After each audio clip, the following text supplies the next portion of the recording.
கிறிஸ்துவுக்குள் அன்புக்குரிய சகோதர சகோதரிகளே, இந்த நாளிலும் தேவனுடைய கிருபையினால நாம் அனைவரும் கூடி வந்து இந்த ஒரு தொடர் வேத ஆராய்ச்சிக்குள்ளாக நாம் கடந்து செல்வதற்கு தேவன் கிருபையாய் நம்மளை ஆசீர்வதித்து பலப்படுத்தி நம்மளை கூட்டி சேர்த்திருக்கிறார். அந்த வகையில் நம்மளுக்கு கேட்கிற காதுகளையும் பார்க்கிற கண்களையும் உணர்வுள்ள இருதயத்தையும் அதற்கேற்ற மாமிச ரீதியாகவே நம்மளுடைய எல்லா வகையான பாதுகாப்பிலும் அரணிலும் நம்மளை வழி நடத்துகிறார். அந்த வகையில் நம்முடைய பிதாவாகிய தேவனிடத்தில் நம்முடைய ஆண்டவரும் இரட்சகருமா இருக்கிற கிறிஸ்துவின் மூலம் எல்லா துதி ஸ்தோத்திரங்களையும் நாம் ஏறெடுத்துக்கொள்வோம். கடந்த பாடத்தில் பார்த்த ஒரு சில விஷயங்களை நாம் ஞாபகப்படுத்தி கொண்டு இந்த நாளுக்காரிய விஷயத்தில் சிருஷ்டிகரை குறித்த ஒரு சில விஷயங்களை நாம் சிந்திக்க இருக்கிறோம். ஆகவே கடந்த பாடத்தில் என்ன பாடம் பார்த்தோன்னு ஞாபகம் இருக்குங்களா? சகாரியா கண்ட 4 ரதங்களை குறித்து நம்ம சிந்தித்தோம்.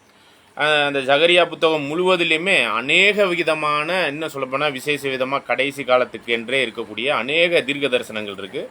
இதெல்லாம் நம்ம வருங்காலத்தில் நிறைய பார்க்க இருக்கிறோம். இதில் விசேஷ விதமாக இந்த ஒரு 4 ரதங்கள் அப்படிங்கிற ஒரு விஷயத்தில் நாம் 4 வகையான உயிர்த்தெழுதலை மையப்படுத்தின ஒரு ஆழமான ஒரு விஷயத்தை 4 வகையான ரட்சிப்புக்குரிய இந்த முழு மனுக்குலத்தினுடைய ரட்சிப்புக்குரிய அந்த உயிர்த்தெழுதல் மற்றும் அந்த ரட்சிப்பை குறித்த ஒரு சில விஷயங்களை தேவன் அந்த தீர்க்க தரிசன அடையாள பாஷையில் பேசியிருந்தார். சரிங்களா? அதை தான் வியாக்கியானத்துக்குள்ளாக நம்ம போய் பார்த்தோம். 2 பேதுரு 1ஆம் அதிகாரம் 20வது வசனத்தை நம்ம வாசிக்கலாம். 2 பேதுரு 1ஆம் அதிகாரம் வசனம் 20. அவர் உலக தோற்றத்திற்கு முன்னே குறிக்கப்பட்டவராய் இருந்து 2 பேதுரு 1ஆம் அதிகாரம் வசனம் 20. வேதத்தில் உள்ள எந்த தீர்க்க தரிசனம் சுய தோற்றமான பொருளை உடையதா இராதென்று நீங்கள் முந்தி அறிய வேண்டியது. ஆக வேதத்தில் நம்ம பார்க்கக்கூடிய அநேக தீர்க்க தரிசன புத்தகங்கள் இருக்குது. சரிங்களா? இப்போ உதாரணமாக தீர்க்க தரிசன புத்தகம்னா பழைய ஏற்பாட்டில் ஆதியாகமத்திலேருந்து கூட இருக்குது. சரிங்களா?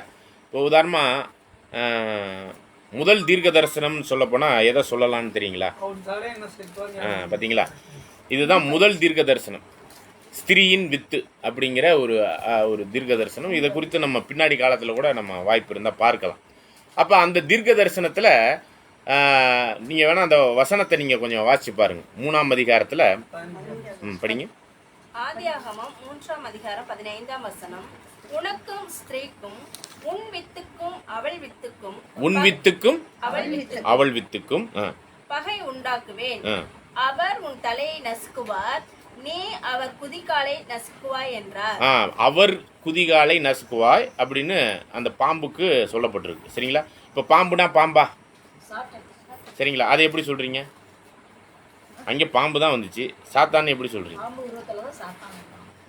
அதாவது அதை நம்ம பாம்பு ரூபத்தில் சாத்தான் வந்தாங்கிறத வசனத்தின் அடிப்படையில் நம்ம பார்க்கணும். அதான் மெயின். சரிங்களா? வெளிப்படுத்தல் 20:1-2 வசனங்கள்லாம் நம்ம பழைய பாம்பு அப்படின்லாம் நம்ம பார்ப்போம். சரிங்களா? வலு சர்ப்பம்னு சொல்லப்படுது, பழைய பாம்புன்னு சொல்லப்படுது. சரிங்களா? அப்போ ஸ்திரீயின் வித்து வந்து அவர் அந்த பாம்பினுடைய தலையை நசுக்குவார் அப்படிங்கிற ஒரு தீர்க்க தரிசனம். சாத்தானுடைய தலையை நசுக்கப்பட்டுருச்சா?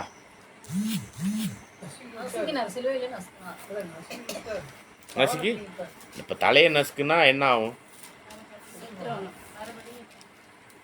தலையை நசுக்குனா என்ன ஆகும்னு கேட்குறேன். செத்துறணும். இன்னைக்கு வரையும் சாத்தானுடைய கிரியை இருக்கா இல்லையா?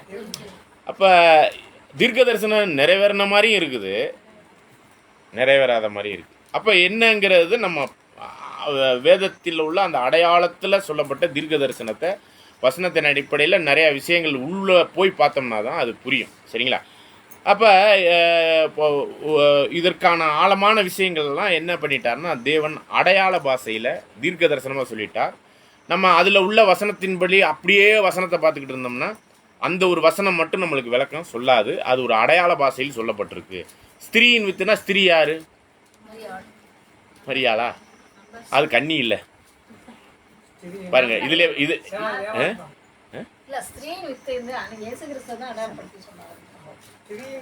பாத்தீங்களா? இப்ப பாருங்க, இதெல்லாம் குழப்பமாகுதா? இயேசு கிறிஸ்து அந்த ஸ்திரீயினுடைய வித்தா இருக்கக்கூடிய அவர். நான் கேட்கறது ஸ்திரீ யாருன்னு கேட்கிறேன். சபையா? அப்போ சபைக்கு பிறக்கிறவர் ஆண்டவர்? அப்படி கூட கேள்வி தவறா போகுது பாருங்க. அப்போ புரியல. அப்போ இது ஒரு அடையாள பாஷையில் தீர்க்க தரிசனமாக சொல்வோம். யார் அந்த ஸ்திரீங்கிறதெல்லாம் நம்ம அண்டர்ஸ்டாண்ட் பண்ண வேண்டியிருக்கு. அதில் வித்து யாருங்கிறது ஓரளவு நம்ம அண்டர்ஸ்டாண்ட் பண்ண முடியுது, கிறிஸ்துன்னு முடியுது. ஆனால் அது இன்னும் தெளிவில்லை. ஒருவேளை கிறிஸ்துவாக இருந்தால் அது என்னன்னு பார்க்குறோம். தலை இன்னும் நசுக்கப்படலையே, அதான் சிலுவையில எல்லாம் முடிச்சிட்டான்னு சொன்னால் இன்னும் சாத்தானுடைய கிரியை தானே இருக்குது. அப்போ இதனுடைய ஆழமான விஷயங்கள் எல்லாம் நம்ம அடையாள பாஷையில் தீர்க்க தரிசனமாக சொல்லியிருக்குங்கிறத பற்றி நம்ம புரிஞ்சுக்கலாம். இது தனிப்பாடமாக நம்ம பார்க்க போகிறோம். அந்த வகையில் தான் இந்த ஜகரியா கண்ட 4 ரதங்கள் அப்படிங்கிற ஒரு விஷயத்தில் நம்ம ஒரு சில காரியங்களை பார்க்குறோம். இப்போ உதாரணமாக இன்னொரு அடையாள பாஷையில் உள்ள தீர்க்க தரிசனம் பார்த்தீங்கன்னா மல்கியா 2ஆம் அதிகாரம் 15வது வசனத்தை வாசிங்க. மல்கியா 2ஆம் அதிகாரம் 15ஆம் வசனம். அவர் ஒருவனை அல்லவா படைத்தார், ஆவி அவரிடத்தில் பரிபூரணமாய் இருந்ததே, பின்ன ஏன் ஒருவனை படைத்தார், தேவ பக்தியுள்ள சந்ததியை பெரும்படிதானே. ஓகே, இதுவும் ஒரு தீர்க்க தரிசனத்தில் சொல்லப்பட்ட அடையாள பாஷை. ஒருவனை அல்லவா படைத்தார். யார் அந்த ஒருவன்? ஆதாம். ஆவி அவர்கிட்ட பரிபூர்ணமா இருந்துச்சாம்ல, அப்படியா?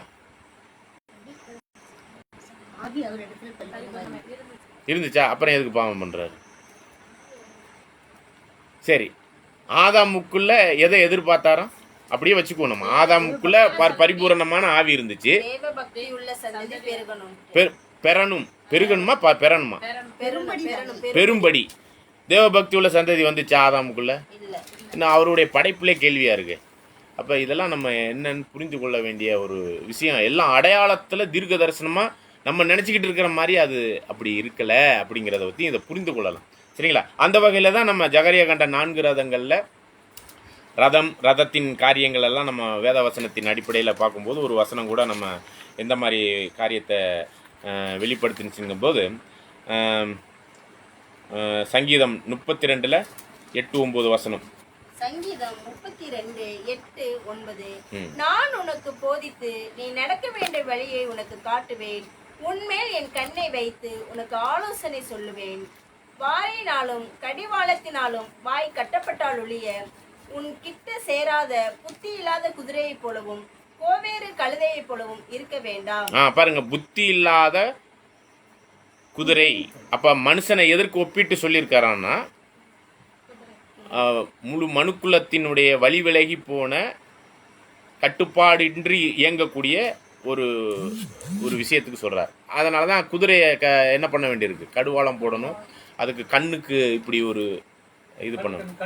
சரிங்களா? அப்பதான் அதை கண்ட்ரோல் பண்ண முடியும். இல்லைன்னாக்கி அது பாட்டுக்கு இதாயிரும். அப்போ அதை தான் அதை குதிரைக்குரிய காரியங்களை எதுக்கு ஒப்பிட்டு சொல்றாரு இந்த இடத்துல? மனுஷர்கள் தன்மையில் முழு மனுக்குலமும் ஆதாமுக்குள்ளும் எல்லாரும் எப்படி போயிட்டாங்க அப்படிங்கிறத தான் சொல்லும் பொழுது தான் அந்த குதிரைகளினுடைய கலரை வச்சு 4 வகையான ஜனங்கள் வருவாங்க. அதை ஒரு ரத அடிப்படையில், ரதத்தில் மனிதர்கள்லாம் வருவாங்க. அதை தான் நம்ம இந்த ஒரு காரியமாகலாம் வேத ரீதியாக நம்ம இது பண்ணுறோம். ஒரு பயணத்துக்கு பயன்படுத்தப்படுகிறது இந்த குதிரை. அதில் ரதம் பூட்டப்பட்ட காரியம் அப்படிங்கும்போது அந்த ஒரு விஷயத்தில் ஒவ்வொரு வகையான கலரோடும் ஒவ்வொரு விஷயத்தோடும் இருக்கிறத பார்க்குறோம். அதனுடைய அந்த 4 வகையான ரதங்களினுடைய குதிரைகளினுடைய நிறம் எப்படி இருக்குது? முதல் காரியத்தில் சிகப்பு, 2வது கருப்பு, 3வது வெள்ளை, இன்னும் 4வது கருஞ்சிவப்பு, கடினமான சிகப்பு. சரிங்களா? அதை பார்க்குறதுக்கு ரொம்ப உத்து நோக்கி பார்த்தோம்னா தான் கருப்பு மாதிரி இருக்கும். சரிங்களா? ஆனால் தூரத்துலேருந்து பார்க்கும்போது சிவப்பு மாதிரி இருக்கும். பக்கத்தில் போய் பார்க்கும்போது தான் அந்த கருப்பு கலரில் புள்ளியாக இருக்குங்கிறதெல்லாம் சொல்லப்படுது. சரிங்களா? அந்த மாதிரியான கருஞ்சிவப்பு நிறைந்த சிகப்பு, அதை சிகப்புக்கு ஒப்பிட முடியாது. ஆனால் கருஞ்சிவப்புனா ரொம்ப டார்க் ரெட் அப்படிங்கிற ஒரு விஷயம். ரத்தாம்பரமும் சொல்லிட முடியாது. ரத்தாம்பரங்கிறது நல்ல கலராக, அது வேறு கலர். சரிங்களா? ரத்தாம்பரம் கம்பளம்லாம் என்ன கலரில் இருக்கும், அதுக்கு இதுக்கு சம்மந்தம் இல்லை. அப்போ இந்த ஒரு 4 வகையான குதிரைகளினுடைய விஷயத்தை 2 மலைகள் மத்தியிலிருந்து கடந்து வருகிறது. அந்த 2 மலைகள் மத்தியில் இருக்கக்கூடிய அந்த பள்ளத்தாக்கில் தான் என்ன வருதுங்க, கடந்து வருது. அப்போ அந்த மலைனாலே என்னன்னு பார்த்தோம், ஞாபகம் இருக்குதுங்களா? மலை பிரமாணமா மலை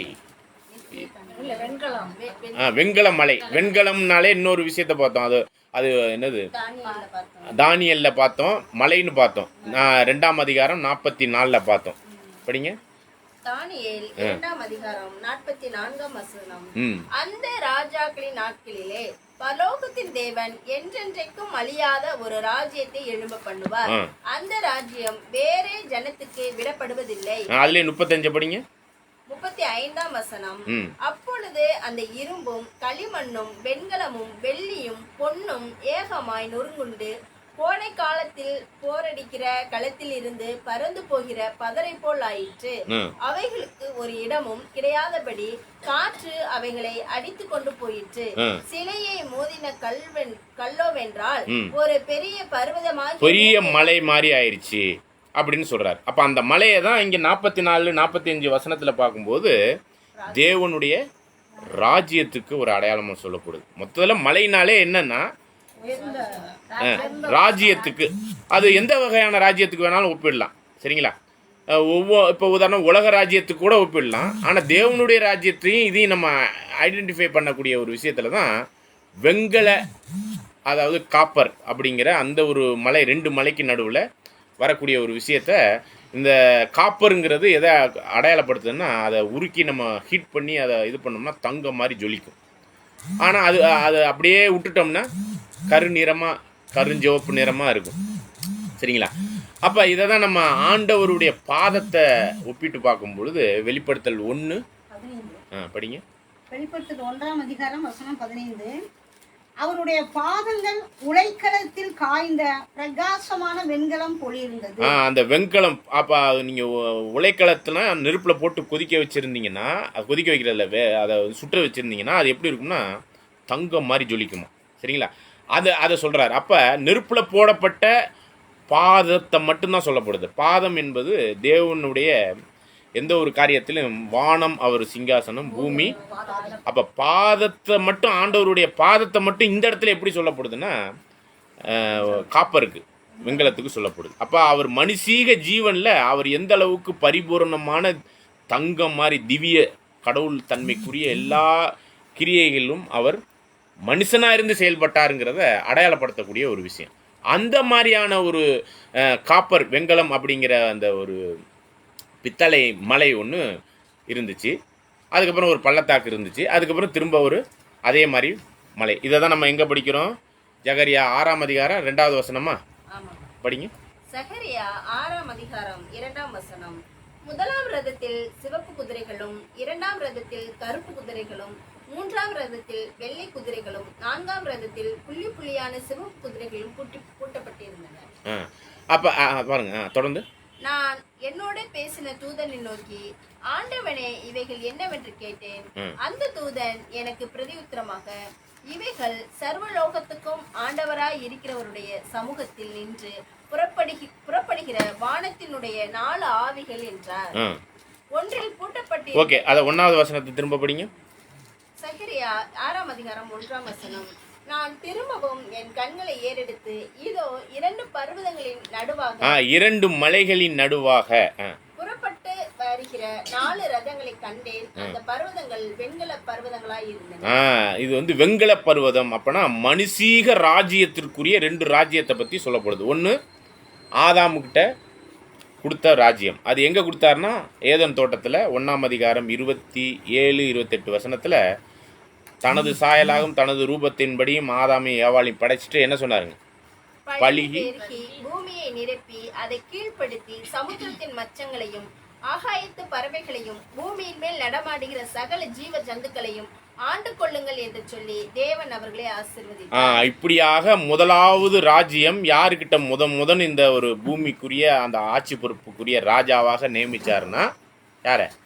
முதல் ராஜ்யம் அந்த பித்தளை அப்படிங்கிற அந்த பர்வதம் எதை அடையாளப்படுத்துது? ஆதாமுடைய ராஜ்யம்.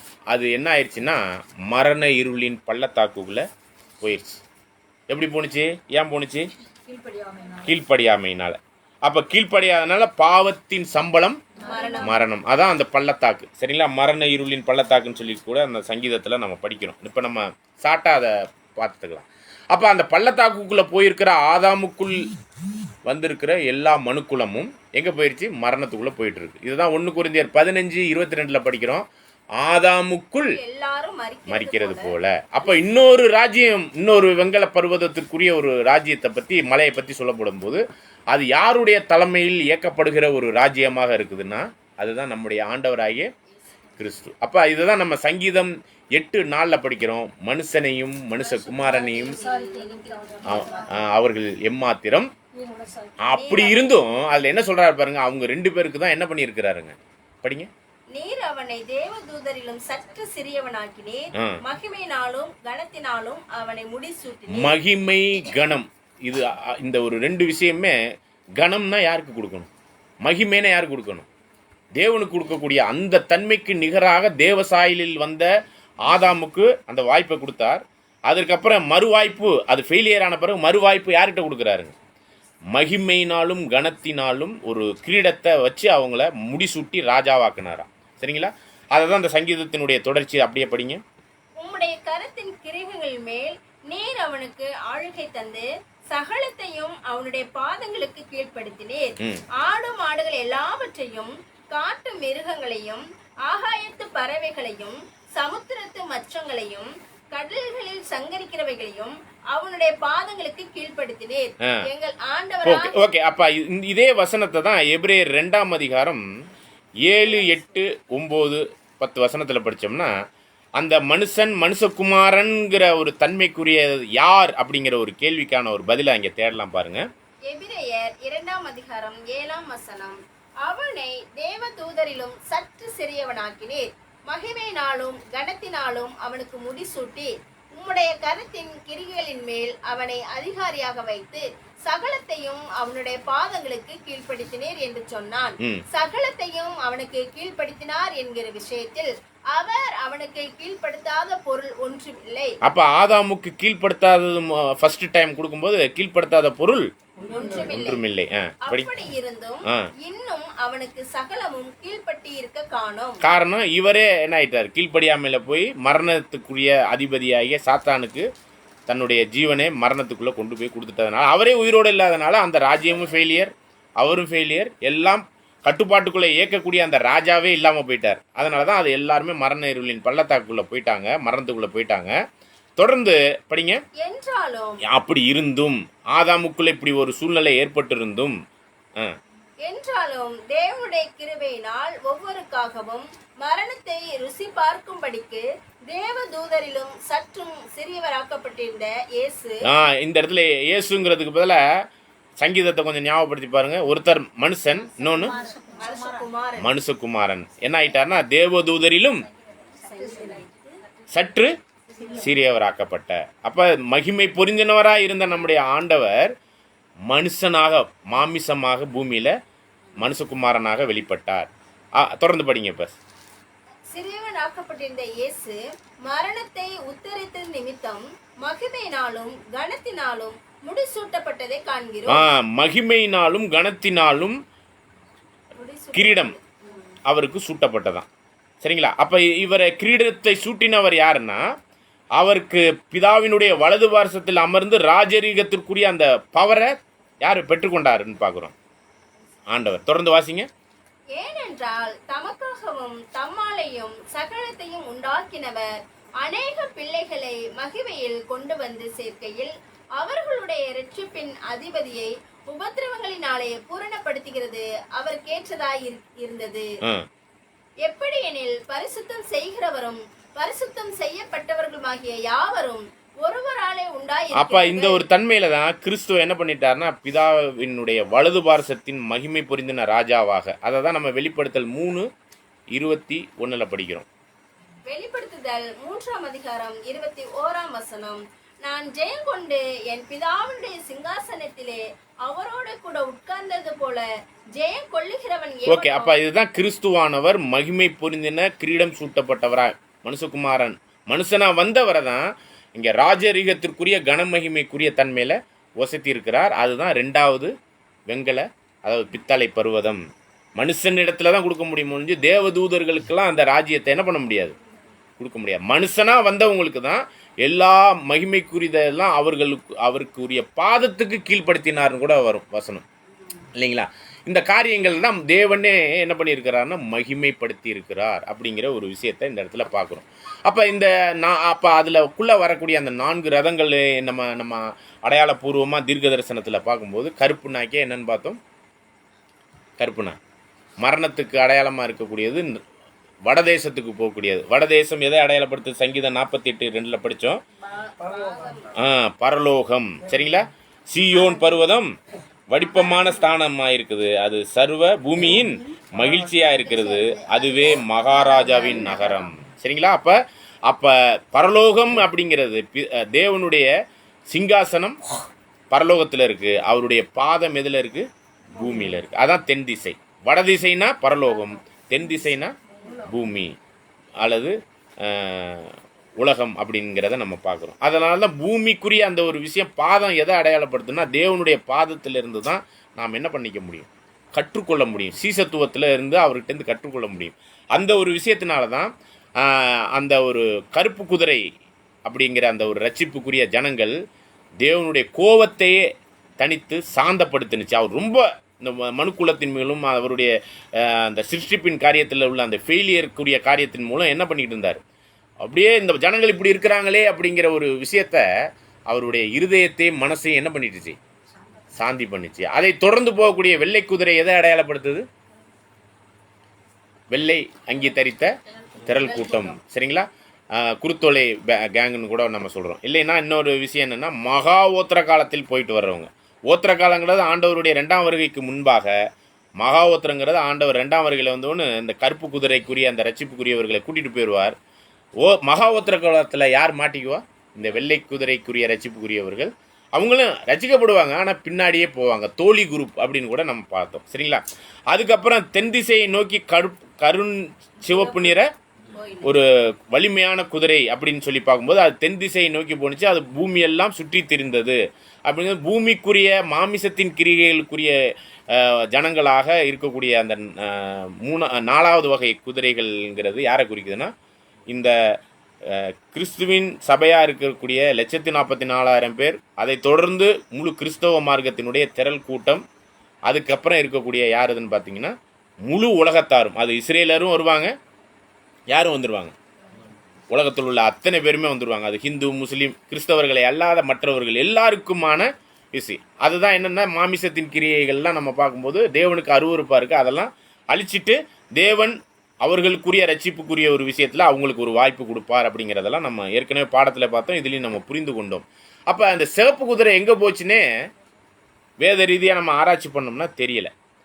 அப்போ அந்த சிவப்பு குதிரைங்கிறது சிவப்பு கடாரியினுடைய அந்த ஒரு விஷயம் தான் நம்ம பார்க்கும்போது பாளையத்துக்கு வெளியாக பலி செலுத்தப்படுவது. மற்றதெல்லாமே எங்கே பலி செலுத்தப்படும்? ஆசரிப்பு கூடாரத்தில், ஆலயத்தில் பலி செலுத்தப்படும். அப்போ அதுதான் என்னன்னு பார்த்தீங்கன்னா ஆண்டவருடைய 1ஆம் வருகையின்குரிய அந்த விஷயத்தில் தான் அந்த சபை மற்றும் திரள் கூட்டத்துக்கான ரட்சிப்பு இருக்குது. அதற்கு முன்பாகவே பாளையம் அப்படின்னா தேவனுடைய சபை ஆரம்பிக்கப்படுவதற்கு, தேவனுடைய ஆலயம் செயல்படுவதற்கு முன்பாகவே இருக்கக்கூடிய ஒரு குறிப்பிட்ட ஜனங்கள். அதை தான் யாருன்னு பார்க்குறோம்? முற்பிதாக்கள். அது எங்கேருந்து ஆரம்பிக்குதுன்னு பார்த்தீங்கன்னா ஆபேல். அதை தான் நம்ம எபிரேயர் 11ஆம் அதிகாரத்தில் ஒரு லிஸ்ட்டே கொடுக்குறார். இவங்களெல்லாம் என்னன்னாக்கா பரலோகத்திற்குரிய ரட்சிப்புக்குரியவர்கள் அல்ல, ஆனால் என்ன பூமியிலே பிரபுக்களாக இருப்பார்கள் அப்படிங்கிறத சங்கீதம் 45:16 கூட பார்க்குறோம். சரிங்களா? அப்போ அவர்கள் அவங்களுக்கு கொடுக்கப்பட்ட வாக்கு தத்தத்தை அவர்கள் என்ன பண்ணலை? அடையாமல் போனார்கள். எபிரேயர் 11:39-40 படிச்சிருங்க. எபிரேயர் 11ஆம் அதிகாரம் 39ஆம் வசனம். இவர்கள் எல்லாரும் விசுவாசத்தினாலே நற்சாட்சி பெற்றும் வாக்குத்தத்தம் பண்ணப்பட்டதை அடையாமற் போனார்கள். அவர்கள் நம்மை யாரு? கருப்பு குதிரையா அல்லாமல் அவங்க பூரண ஆகணும்னா, அதாவது ஆகாதபடிக்குன்னு சொன்னோம்னா அவங்க ஆகணும்னா யாருனால தான் ஆகணுமா? அப்போ இந்த கருப்பு குதிரைகள்னால தான் ஆகணும். ஏன்னா 1ஆம் உயிர்த்தெழுதலே யாருக்கு தான்? கருப்பு குதிரைக்கு தான். சரிங்களா? 1ஆம் உயிர்த்தெழுதல் பங்குள்ளவன் பாக்கியவானும் பரிசுத்தவானும். அதை தான் நம்ம கருப்பு குதிரைக்கு அடையாளமாக பார்க்குறோம். அதுதான் தேவனுடைய சமாதானம் பண்ணுற அளவுக்கு என்ன பண்ணியிருக்கு? சாந்தப்படுத்தி இருக்கு கோபத்தெல்லாம். தொடர்ந்து வாசிங்க. அவர்கள் நம்மை அல்லாமல் பூரணராகாதபடிக்கு விசேஷித்த நன்மையானதொன்றை தேவன் நமக்கென்று முன்னதாக நியமித்த பாருங்க, தேவன் நமக்கென்று முன்னதாக, அப்படின்னா உலக தோற்றத்துக்கு முன்னாடி முன்குறிக்கப்பட்டவங்க யார் தெரியுங்களா? திரள் கூட்டமா, உலக ஜனங்களா, இந்த ஆபேல் முதல் யோவான் ஸ்நானகன் வரையும் உள்ள ஆபிரகாம், ஈசாக்கு போன்ற அந்த முற்பிதாக்களா? அப்படின்னா யாரை முன்குறிச்சிருக்கிறாருங்க? யாரை மட்டும்தான் முன்குறிச்சிருக்காரு உலக தோற்றத்துக்கு முன்னாடி? அதாவது இந்த பரலோகத்திற்குரிய திவ்ய சுபாவத்திற்கு, தேவத்தன்மைக்குரிய அந்த கனமையுமே சாகாமைக்குரிய தன்மைக்குரியவர்களாய் உலக தோற்றத்துக்கு முன்பாகவே தனது தன்மையில் கொண்டாந்து வசத்தக்கூடிய விஷயம். அதுதான் நம்ம பார்க்குறோம். கிறிஸ்து என்ன பண்ணியிருக்கிறாருங்க? ஜெயம் கொண்டு பிதாவினுடைய சிங்காசனத்தில் அமர்ந்தது போல யார் போய் அதே கனமகிமையில போய் உட்கார போறா? ஜெயம் கொள்ளுகிறவர்கள். அந்த ஜெயம் கொள்ளுகிறதுக்கான வாய்ப்பு பழைய ஏற்பாட்டின் தீர்க்கதரிசிகளுக்கு இல்லை, நீதிமான்களுக்கு இல்லை. அந்த சத்தியமும் அவங்களுக்கு கொடுக்கப்படல. அவர்கள் நம்மை அல்லாமல் பூரண அடைவதற்கான வாய்ப்பு இல்லை. அவர்கள் பூமியில பிறப்புகளா இருப்பாங்க. ஆனா பரலோகத்திற்குரிய ராஜாக்கள் யாருன்னு பார்க்குறோம்? கருப்பு குதிரைகள். அதான் நம்ம எல்லாமல் பூரணராகாதபடி விசேஷித்த நன்மையானதொன்றை தேவன் நமக்கென்று அப்ப அதான் உலகம் தோன்றுவதற்கு முன்னாடி முன்குறிச்சது அப்படிங்கிறது யாரதான்னா இந்த முற்பிதாக்கள் எல்லாம் இல்லை, யாரதான்? நம்மளை அப்படிங்கிறத இங்கே சொல்ல வர்றாரு. அந்த அளவுக்கு விசேஷித்த ஜனங்களுக்குரிய மகிமைக்குரிய பாத்திரவான்களாவதற்கான ஒரு விஷயந்தான் எதில் இருக்குதுன்னு பார்க்குறோம்னா இந்த கருப்பு குதிரைகள் அப்படிங்கிற அந்த ரட்சிப்புக்குரியவர்கள், அந்த உயிர்த்தெழுதலுக்குரியவர்கள் நம்ம பார்த்தோம். சரிங்களா? ஆக இதெல்லாம் இந்த ஒரு அடையாள பாஷையில் உள்ள தீர்க்க தரிசனத்தின் அடிப்படையில் நம்ம சிந்தித்தோம். இது இன்னும் பல கோணத்தில் இந்த உயிர்த்தெழுதலின் வகைகளை 4 வகையாக இருக்குதுங்கிறத நம்ம பிற்காலத்தில் இன்னும் தெளிவாக புரிஞ்சு கொள்ளலாம். ஓகே, இந்த ஒரு முன்னோட்டமான பாடத்திற்குரிய ஒரு விஷயத்தில் இது போதுமானதுன்னு நான் நினைக்கிறேன். சரிங்களா? இப்போ இந்த நாள்லேயும் கூட என்ன ஒரு தலைப்பில் பார்க்க போகிறோம் அப்படின்னு பார்த்தீங்கன்னா, சிருஷ்டிகரை பற்றி நம்ம சிந்திக்க போகிறோம். அந்த வகையில் நம்முடைய சகோதரர் சின்னப்பா பிரதர் அவர்கள் இந்த ஒரு கூடுகைக்குரிய சத்தியத்தை எடுத்து கூடும்படி அன்போடு அழைக்கிறோம்.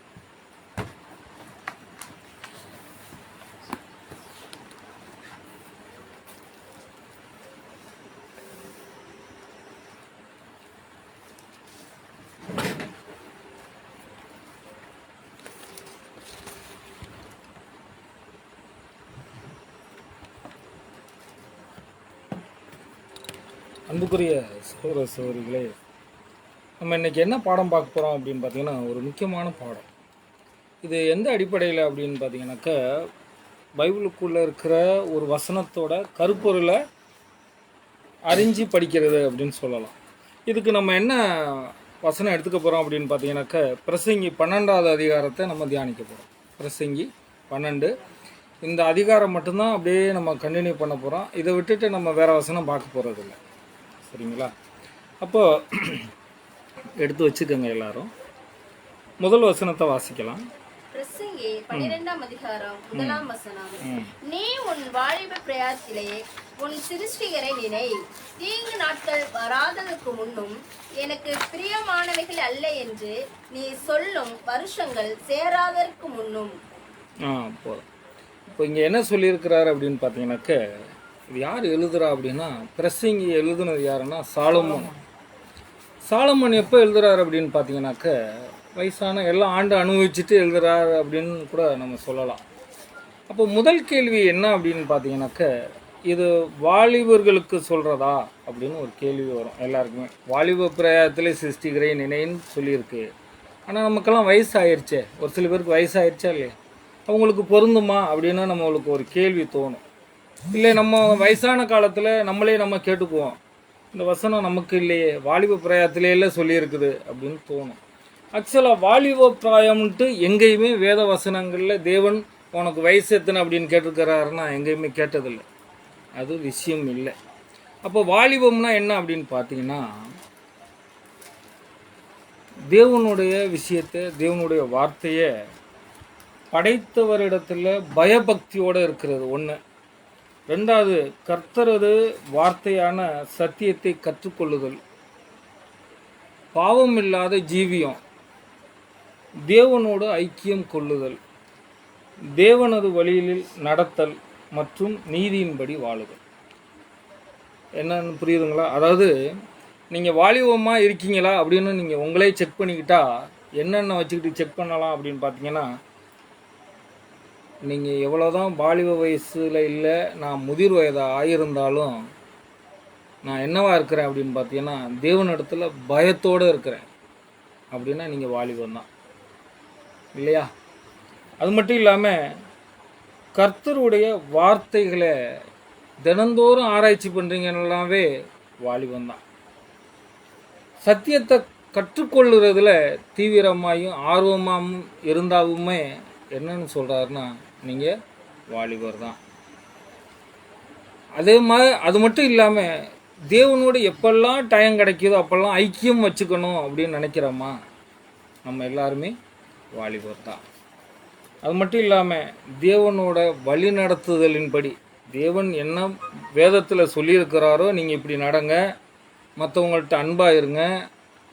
என்ன வாசிக்கிறோம் கொரிந்தியரில் 13வது அதிகாரம், அன்புன்னு வாசிக்கிறோமா இல்லையா? சகலத்தையும் தாங்கும், தீங்கு நினைக்காது, மனம் ஃபுல்லாக பார்த்தீங்கன்னா பயங்கரமாக இருக்கும் இல்லையா?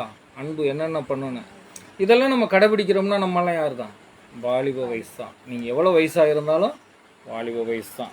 அப்போ அது மட்டும் இல்லாமல் இதெல்லாம் கற்றுக்கிட்டு நீதியின்படி நடந்தீங்கன்னா கூட நம்மளாம் யார் தான்? வாலிப வயசு தான். அதனால் வயசு இங்கே விஷயம் இல்லை.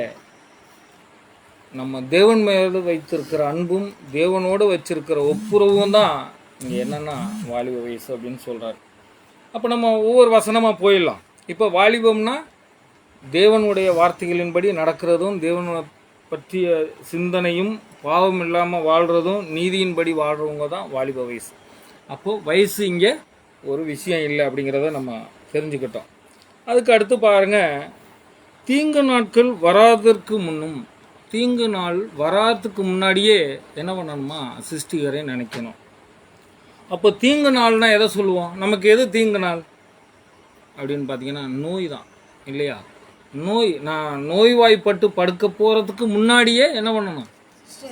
சிருஷ்டிகரை நினைக்கணும். அதுக்கு அடுத்து பார்த்தீங்கன்னாக்க தீங்கு நாட்கள் வராததுக்கு முன்னும் எனக்கு பிரியமானவைகள் அல்ல என்று நீ சொல்லும் வருஷங்கள் சேராததுக்கு முன்னும். தீங்கு நாள்னா பார்த்துட்டோம், எனக்கு பிரியமே இல்லை, எனக்கு இந்த விஷயமெல்லாம் எனக்கு பிடிக்கவே இல்லை அப்படின்னு சொல்லுவோம். எப்போ சொல்லுவோம்னா வயசான காலத்தில் சொல்லுவோம். உண்மையாக வயசான காலத்தில் இவ்வளோ சவுண்டு வைக்கிறாங்க, எனக்கு காதெல்லாம் வலிக்குதுப்பா, இவங்க பண்ணுற சேட்டை தாங்கலப்பா, எனக்கு இதெல்லாம் பிரியமாகவே இல்லை, எப்படா என்னை தேவன் எடுத்துக்குவார் அப்படின்னு நிறைய பேர் சொல்கிறாங்களா இல்லையா? அந்த நாளெல்லாம் வர்றதுக்கு முன்னாடியே என்ன பண்ணணுமா? சிருஷ்டிகரை நினைக்கணும் அப்படின்னு சொல்லிட்டு சொல்கிறாரு. துக்ககரமான நாள் வர்றதுக்கு முன்னாடி, முதுமையான காலங்கள் நமக்கு வர்றதுக்கு முன்னாடி என்ன பண்ணணும்னா நம்மளுடைய சிருஷ்டிகரை நினைக்கணும் அப்படின்னு சொல்லிட்டு சொல்கிறாரு. அதுக்கு அடுத்து பார்த்தீங்கன்னாக்க 2வது வசனத்தில் சூரியனும் வெளிச்சமும் சந்திரனும் நட்சத்திரங்களும் அந்தகாரப்படுகிறதுக்கு முன்னும். இப்போது சூரியன் வெளிச்சம் இதெல்லாம் எப்போ அந்தகாரப்படும்னா கண்ணு தெரியாத நாட்கள். இன்றைக்கி நிறைய பேர் இருக்கிறாங்க கண்ணு தெரியலை. இப்போ 40-42 வயசில் கண்ணாடி போட்டுட்டோம், இன்னும் போக என்ன ஆக போதோ தெரியல இல்லையா? அது மாதிரி வயசான காலத்தில் கண்ணு தெரியாத நாள் வரும். எதை பற்றி தெரியாது, சூரியன் வந்திருக்கும் தெரியாது, விடிஞ்சிருச்சா அப்படின்னு கூட தெரியாது, நட்சத்திரம் வந்துருச்சா இருட்டிருச்சா அப்படின்னு கூட தெரியாது. அந்த மாதிரி நிறைய பேர் இருக்கிறாங்க இல்லையா? அப்படியேப்பட்ட சூழ்நிலை, அப்படியேப்பட்ட காலங்கள் வர்றதுக்கு முன்னாடி நம்ம என்ன பண்ணோம்? சிருஷ்டிகரை நினைக்கணும். அப்போது எது அப்படின்னு பார்த்தீங்கன்னாக்க முக்கியமாக சூரியன், சந்திரன், நட்சத்திரம் என்ன அப்படின்னு நம்ம ஆவிக்குரிய ரீதியில் பார்த்தோம்னா, சூரியன்னா நீதியின் சூரியன், நம்ம ஆண்டவராக இயேசு கிறிஸ்துவை குறிக்குது. சந்திரன்கிறது யாரை குறிக்கும்னா முற்பிதாக்களை குறிக்குது. வெளிச்சம் அப்படின்னா வேதத்தில் இருக்கிற வெளிச்சம், சத்தியம்.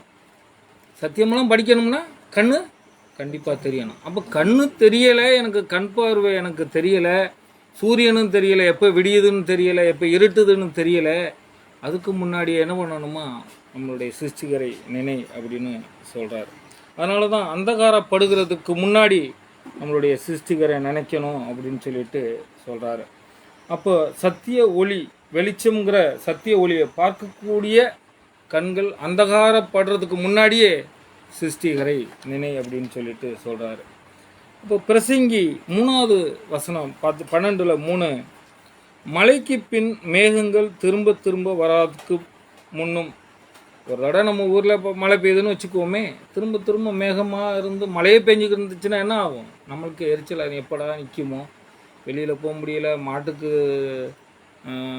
புல் அறுத்துக்கிட்டு வர முடியலை, ஆட்டுக்கு கொலை வெட்டிக்கிட்டு வர முடியலை, வருத்தப்படுறோமா இல்லையா?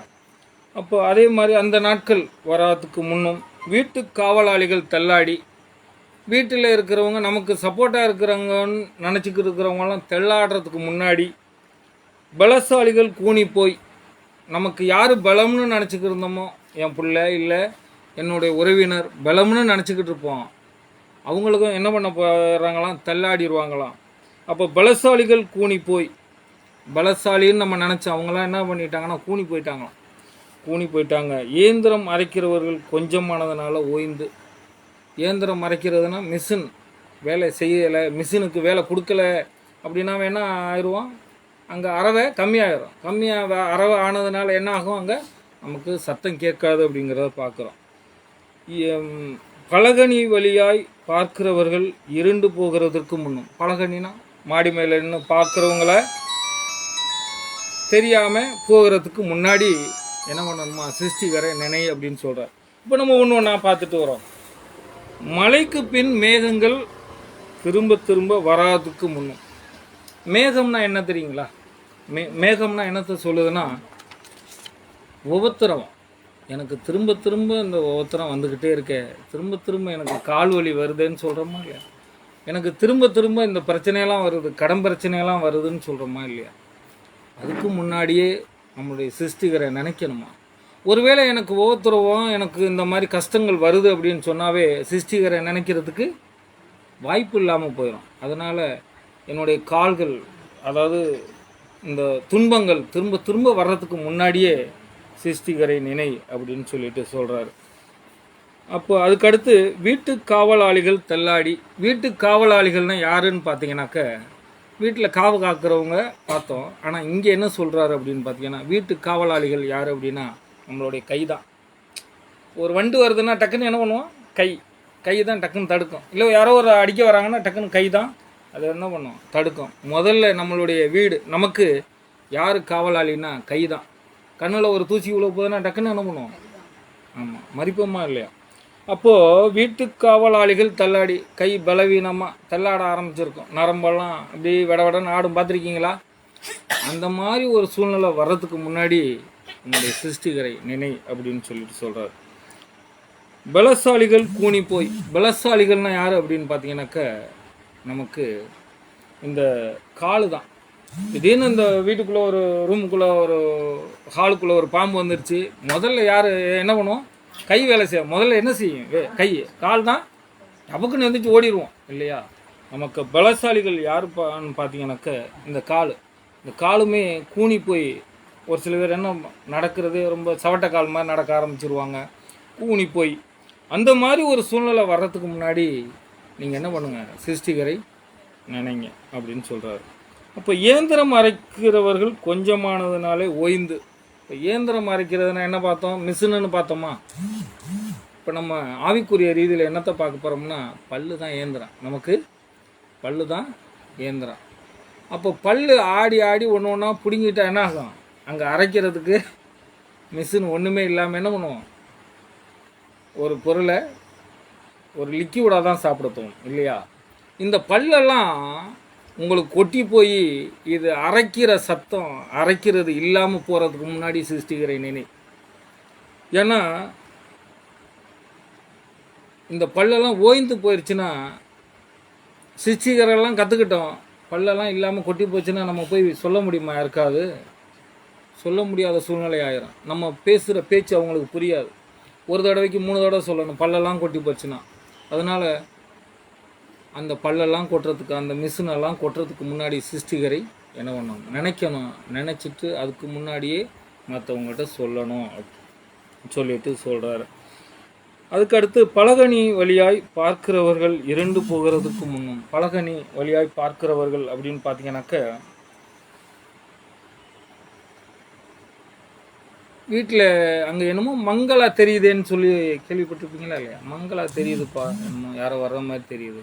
அந்த மாதிரி நாட்கள் வராதுக்கு முன்னாடி பலகனி வழியாய் பார்க்குறவங்க. முன்னாடியெல்லாம் பார்த்தீங்கன்னா வந்து வாசலில் உட்காந்துட்டு இப்படி வேடிக்கை பார்ப்போம், யார் போகிறா யார் வர்றா அப்படின்னு. அதுக்கப்புறம் பார்த்தீங்கன்னா கண்ணு தெரியாதனால அவங்க என்ன பண்ண மாட்டாங்க, வீதிக்கே வரமாட்டாங்க. அந்த நாளெல்லாம் வர்றதுக்கு முன்னாடி நீங்கள் என்ன பண்ணணும், சிருஷ்டிகரை நினைக்கணும் அப்படின்னு சொல்லிட்டு சொல்கிறாரு. அதுக்கடுத்து 4வது வசனம், இயந்திர சத்தம் தாழ்ந்ததினால் தெருவாசலில் கதவுகள் அடைப்பட்டு. இப்போ இயந்திரம்னா சத்தம் கம்மியானதுனால என்ன பண்ணிடுவாங்க, மிஷினெல்லாம் சாத்தி வச்சுறாங்களா இல்லையா? இப்போ ஒரு மிஷின் இருக்குது, மாவு அரைக்கிற மிஷின் இருக்குது, அரிசி அரைக்கிற நெல் அரைக்கிற மிஷின் இருக்குது.